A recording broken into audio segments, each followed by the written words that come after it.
জুলকারনাইন এই ব্যক্তিকেও আল্লাহ রাব্বুল আলামিন গোটা পৃথিবী শাসন করার সুযোগ দিয়েছেন।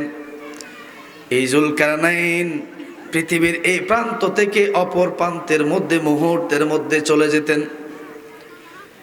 একদিন তিনি পৃথিবীর অপর প্রান্তে চলে গেলেন, কোন এক অজানা জনপদের মধ্যে চলে গেলেন। সেই অজানা জনপদের মধ্যে যাওয়ার পরে সেখানেই তিনি খোঁজ খবর নিচ্ছিলেন জনগণের কাছ থেকে, মানুষের কাছ থেকে।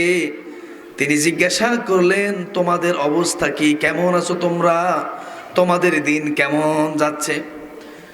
ওই জনপদের লোকগুলো জুলকারনাইনকে ডাক দিয়ে বলল, বাদশাহ, আমরা তো মহা সংকটে আছি, মহা বিপদে আছি।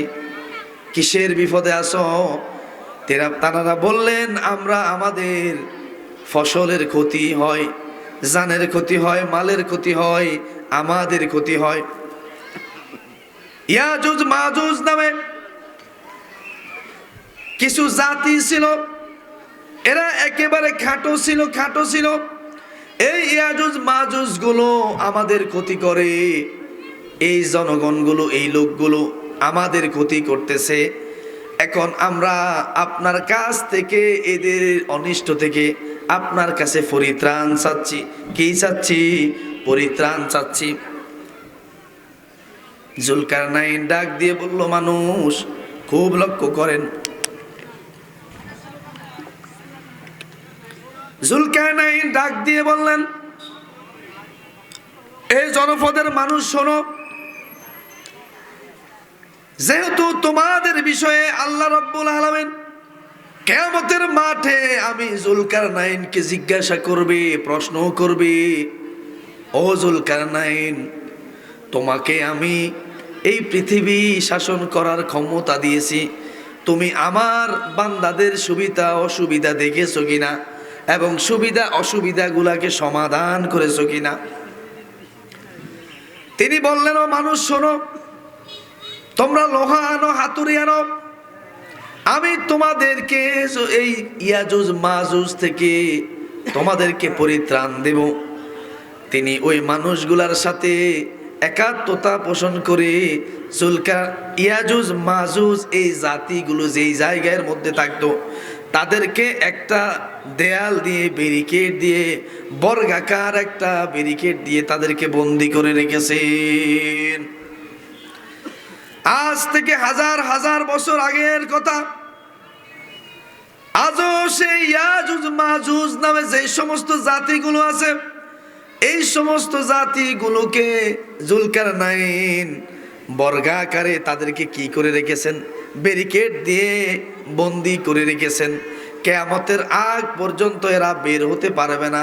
তবে কিয়ামতের আগ মুহূর্তে এই ইয়াজুজ মাজুজ গুলো আবার আক্রমণ করবে। এই ইয়াজুজ মাজুজ কেমন কেমন খুব লক্ষ্য করেন। আমাদের অনেক মা বোনেরা আছেন, ছোট বাচ্চাগুলো যখন বেশি দুষ্টামি করে, বেশি শয়তানি করে, তখন তারা ডাক দিয়ে বলে, তোমরা ইয়াজুজ মাজুজের মতো করো কেন? বলে কি বলে না? কেন এই উদাহরণ দেন? কারণ ইয়াজুজ মাজুজরা খুব দুষ্ট ছিল, মানুষের ক্ষতি করত, ফসলের ক্ষতি, জানের ক্ষতি, মালের ক্ষতি করত, এত দুষ্ট প্রকৃতির ছিল। জুলকারনাইন তাদেরকে এভাবে দেয়াল দিয়ে তাদেরকে বেঁধে দিয়েছেন। তবে মজার বিষয় খুব লক্ষ্য করেন, মজার বিষয় হচ্ছে এই ইয়াজুজ মাজুজ ফজরের পর থেকে, অর্থাৎ সুবহে সাদিকের পর থেকে যে দেয়ালগুলো তাদের সামনে দেওয়া আছে, এই দেয়ালগুলোকে তারা তাদের জিহ্বা দ্বারা ছাড়তে থাকে। সূর্য অস্ত যাওয়ার আগ পর্যন্ত তারা ছাড়তেই থাকে। যখন এই কাগজের পরিমাণ, খেয়াল করেন, এই কাগজের পরিমাণ অংশ আর বাকি থাকে, ওই সন্ধ্যাবেলায় তারা বলে, এই কাজটা আমরা আগামী দিন করব। কিন্তু আল্লাহর কুদরতটা দেখেন, এই আগামী দিন আসার পরে তারা দেখে যে দেয়ালটা আগের মতোই আছে। আল্লাহু আকবার। সকাল থেকে সন্ধ্যা পর্যন্ত সুবহে সাদিক থেকে সূর্যাস্ত পর্যন্ত ইয়াজুজ মাজুজ এই দেয়ালটাকে ছাড়তে থাকে জিহ্বা দ্বারা। কি দিয়ে? জিহ্বা দ্বারা ছাড়তে থাকে। কিন্তু সন্ধ্যাবেলায় সূর্য যখন অস্ত যায় তখন তারা বলে থাক, আমরা আজকে ধরবো না, এখান থেকে আগামী দিন এসে আবার শুরু করব। ঠিক কাগজের মতো করে ফেলে ছাড়তে ছাড়তে। কিন্তু পরের দিন এসে দেখে ঠিক ওই জায়গাটা আবার আগের মতো হয়ে গেছে। আল্লাহু আকবার। কেন কেন কি জন্য আগের মতো কেন হয়? কারণ ইয়াজুজ মাজুজ পৃথিবীতে আসার এখনো সেই সময়টুকু হয় নাই। এই জন্য আল্লাহ রাব্বুল আলামিন এমনটি করে রাখবেন। কিয়ামতের বড় 10টা আলামত আছে। কয়টা আলামত? খুব লক্ষ্য করেন। কয়টা আলামত? 10টা আলামত। আলামতে কোবরার মধ্যে 10টা আলামত আছে। 10টা আলামত।